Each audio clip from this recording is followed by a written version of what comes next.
ಚಳ್ಳಕೆರೆ ನಗರದ ಬೆಂಗಳೂರು ರಸ್ತೆಯಲ್ಲಿರುವ ವಾಸವಿ ಕಾಲೋನಿಯ ಶ್ರೀ ಶಾರದಾಶ್ರಮದಲ್ಲಿ ಲಿಟಲ್ ಫ್ಲವರ್ ಪ್ರೌಢಶಾಲೆಯ ವಿದ್ಯಾರ್ಥಿಗಳಿಗೆ ಹಮ್ಮಿಕೊಂಡಿದ್ದ ವ್ಯಕ್ತಿತ್ವ ನಿರ್ಮಾಣಕಾರಿ ತರಗತಿ ಕಾರ್ಯಕ್ರಮದ ದಿವ್ಯ ಸಾನ್ನಿಧ್ಯ ವಹಿಸಿ ಆಶೀರ್ವಚನ ನೀಡಿದ ಹುಬ್ಬಳ್ಳಿಯ ಶ್ರೀಮಾತಾ ಆಶ್ರಮದ ಪೂಜ್ಯ ಮಾತಾಜಿ ಅಮೂಲ್ಯಮಯಿ ಅವರು ವಿದ್ಯಾರ್ಥಿ ಜೀವನ ಎನ್ನುವುದು ತಪಸ್ಸು ಇದ್ದ ಹಾಗೆ ಎಂದು ಕಿವಿಮಾತು ಹೇಳಿದರು.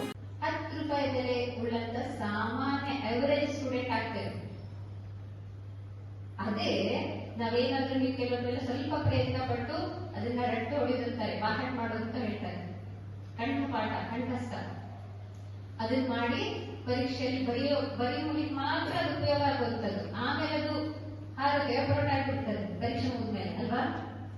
ಆ ರೀತಿ ಜ್ಞಾನ ಇಟ್ಕೊಂಡ್ರೆ ಅವ್ರ ಮೇಲೆ ಎಷ್ಟು ಜೋರ ಕೇಳ್ಬಿಡ್ಲಿಲ್ಲ, ಲಕ್ಷಣದಲ್ಲಿ ಗೊತ್ತಾಗ್ತದೆ. ಇನ್ನ ಮೂರನೇ ಗೊಂಬೆನ ಹೋಗ್ತಾರೆ, ಅದು ವಿಚಾರ, ಅದಕ್ಕೆ ಬಂದು ಏನಾದ್ರು ವಿಚಾರ ಕೇಳಿದ್ರೆ ಆ ಒಂದು ಬ್ರೇನ್ ಏನ್ ಮಾಡಿದ್ರು ವಿಚಾರ ಮಾಡಂತೆ ಇದನ್ನ ಹೇಗೆ ಅಪ್ಲೈ ಮಾಡ್ಬೇಕು, ಎಲ್ಲ ಅಪ್ಲೈ ಮಾಡ್ಬೇಕು, ಅದೆಲ್ಲ ಅಪ್ಲಿಕೇಶನ್ ಅರ್ಥ ಮಾಡ್ಕೊಳ್ತದೆ. ಮತ್ತೆ ಹೃದಯ ಭಾವಿಸ್ತದಂತೆ ಇದನ್ನ ಯಾವ ರೀತಿ ನಾನು ಉಪಯೋಗ ಮಾಡಬಹುದು, ನನ್ನ ಜನರಿಗೋಸ್ಕರ, ನನ್ನ ದೇಶಕ್ಕೋಸ್ಕರ ಯಾವ ರೀತಿ ನಾನು ಇದನ್ನ ಉಪಯೋಗ ಮಾಡಬಹುದು. ಹಾಗೆ ನಾವು ವಿಚಾರವಂತರೂ ಆಗ್ಬೇಕು, ಹೃದಯವಂತರೂ ಆಗ್ಬೇಕು. ಆವಾಗ ನಮ್ಮ ಬೆಲೆ ಎಷ್ಟಾಗ್ತದೆ? Very good. ನೀವು 10 ರೂಪಾಯಿ ಗೊಂಬೆ ಆಗ್ಬೇಕು, 1000 ರೂಪಾಯಿ ಗೊಂಬೆ ಆಗ್ಬೇಕು? Very good. ಹಾಗಿದ್ರೆ ಮುಖ್ಯವಾಗಿ ನಮ್ಮ ವ್ಯಕ್ತಿತ್ವಕ್ಕೆ ಅವಶ್ಯಕ ಇರುವಂತಹ ಸ್ವಾಮಿ ವಿವೇಕಾನಂದರು ಬಹಳ ಒತ್ತು ಕೊಡ್ತಿರುವಂತ ಕೆಲವೊಂದು ಅಂಶಗಳನ್ನ ಇವತ್ತು ನಿಮ್ ಜೊತೆ ಹಂಚ್ಕೊಳ್ಳಿಕ್ಕೆ ಇಷ್ಟಪಡ್ತೇನೆ.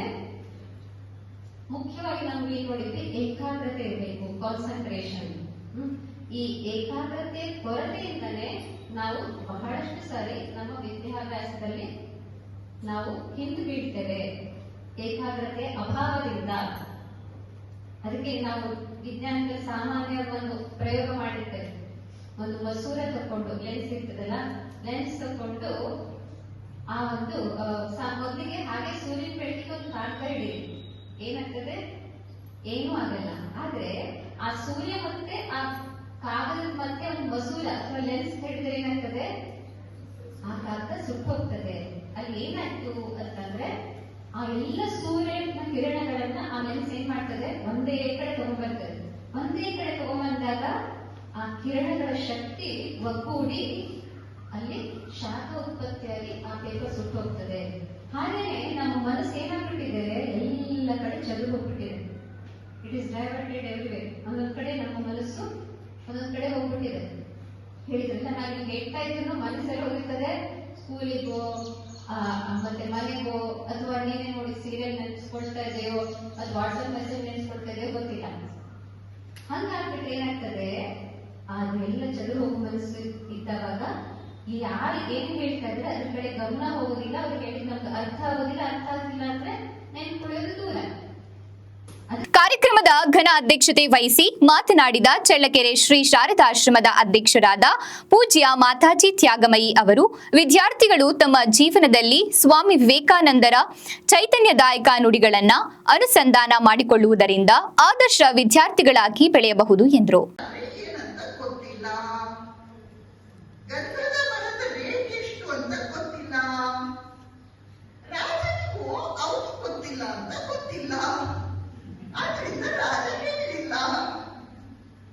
ಗಂಧದ ಮರದ ರೇಟ್ ಎಷ್ಟಿದೆ, ಸಾಮಾನ್ಯ ಮರದ ರೇಟ್ ಎಷ್ಟಿದೆ ಗೊತ್ತಾ ನಿಮ್ಗೆ?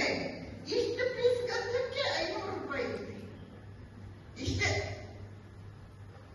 ಇನ್ನು ಇಡೀ ಮರ ಆ ಸಾಮಾನ್ಯ ಮನುಷ್ಯನಿಗೆ ಅವು ಗಂಧದ ಮರ ಅಂತ ಗೊತ್ತಿಲ್ಲ.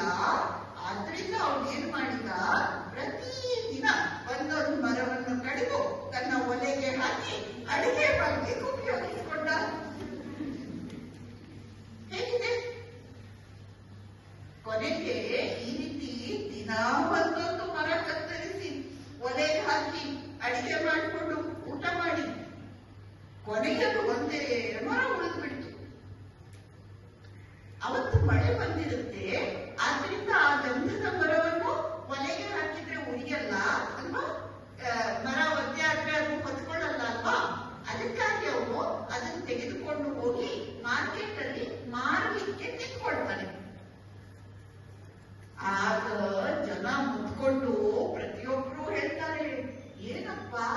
ಇದು ಸಾಮಾನ್ಯ ಮರ ಅಂದ್ಕೊಂಡಿದ್ದೀಯ ನೀನು?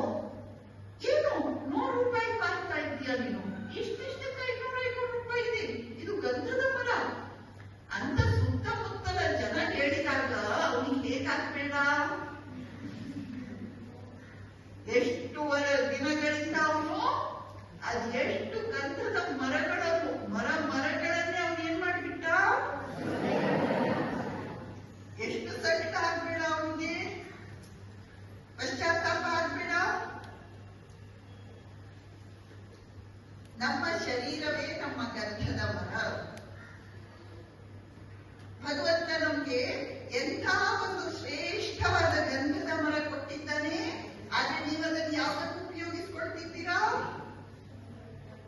ಭಗವಂತ ನಿಮಗೆ ಕೊಟ್ಟಂತಹ ಗಂಧದ ಮರವನ್ನು ನೀವು ಯಾವತ್ತು ಉಪಯೋಗಿಸ್ಕೊಳ್ತಿದ್ದೀರಾ? ಒಂದು ಕಣ್ಣಿಗೆ ಎಷ್ಟು ಬೆಲೆ ಇರುತ್ತೆ? ದುಡ್ಡು ಕೊಟ್ಟರೆ ಕಣ್ಣನ್ನು ತಗೊಳ್ಳಿಕ್ಕಾಗ್ತಾ? 5,000 ರೂಪಾಯಿನ ಅದಕ್ಕಿಂತ ಹೆಚ್ಚು ಬೆಲೆ. 2 ಕಣ್ಣುಗಳ ಬೆಲೆ ಎಷ್ಟು? ಮನುಷ್ಯಂದು ಬೆಲೆ ಕಟ್ಟಲಿಕ್ಕಾಗಲ್ಲ. ಮನುಷ್ಯನ 2 ಕಿವಿಗಳ ಬೆಲೆ ಎಷ್ಟು? 1 ಲಕ್ಷ ಕೊಡ್ತೇನೆ ನಿಮ್ಗೆ ಯಾರಾದ್ರೂ ಕಿವಿ ಕೊಡ್ತಾರ? ಮನುಷ್ಯನ 2 ಕೈಗಳ ಬೆಲೆ ಎಷ್ಟು? ಯಾರು ಸ್ಟ್ರೇಟ್ ಕೂತ್ಕೊಳ್ತಿಲ್ಲ. ಮನುಷ್ಯನ 2 ಕಾಲುಗಳ ಬೆಲೆ ಎಷ್ಟು? ನನ್ಗೊಂದು ಕಾಲಿಲ್ಲ, ನಿಮ್ ಕಾಲು ನನ್ ಕೊಡಿ, ನಾನು 2 ಲಕ್ಷ ಕೊಡ್ತೇನಂದ್ರೆ ನೀವು. ಈ ಕಾರ್ಯಕ್ರಮ ಮೊದಲು ಪೂಜ್ಯ ಮಾತಾಜಿ ಅಮೂಲ್ಯಮಯಿ ಅವರು ವಿಶೇಷ ಭಜನೆ ನಡೆಸಿಕೊಟ್ರು. ಈ ಕಾರ್ಯಕ್ರಮದಲ್ಲಿ ಲಿಟಲ್ ಫ್ಲವರ್ ಪ್ರೌಢಶಾಲೆಯ ಮುಖ್ಯೋಪಾಧ್ಯಾಯಿನಿ ಮಮತಾ, ಶಿಕ್ಷಕರಾದ ತಿಪ್ಪೇಸ್ವಾಮಿ, ಹನುಮಂತರಾಯ, ಜಯಪ್ರಕಾಶ್, ಮಹಾಂತೇಶ್, ರಾಧಾ, ಯಶಸ್ವಿನಿ, ಶ್ರೀ ಶಾರದಾಶ್ರಮದ ಸದ್ಭಕ್ತರಾದ ಮಾಣಿಕ್ಯ, ಸತ್ಯನಾರಾಯಣ, ಯತೀಶ್ ಎಂ ಸಿದ್ದಾಪುರ ಹಾಗೂ ವಿದ್ಯಾರ್ಥಿಗಳು ಹಾಜರಿದ್ದರು.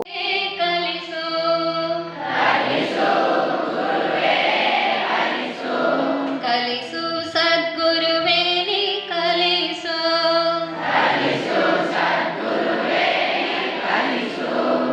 ಬೆವರಿಳಿಸಿ ಗಳಿಸಿದ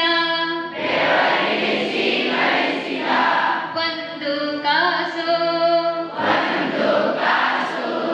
ಸಿಕ್ಕ ಹತ್ತಕ್ಕಿಂತ ಮಿಗಿಲೆಂಬುದ ಕಲಿಸು. ಸೋಲು ಗೆಲುವಿನಲಿ ಸಮಚಿತ್ತದಿಂದಿರಲು, ಶತ್ರುಗಳಿಗೂ ಸನ್ಮಿತ್ರ,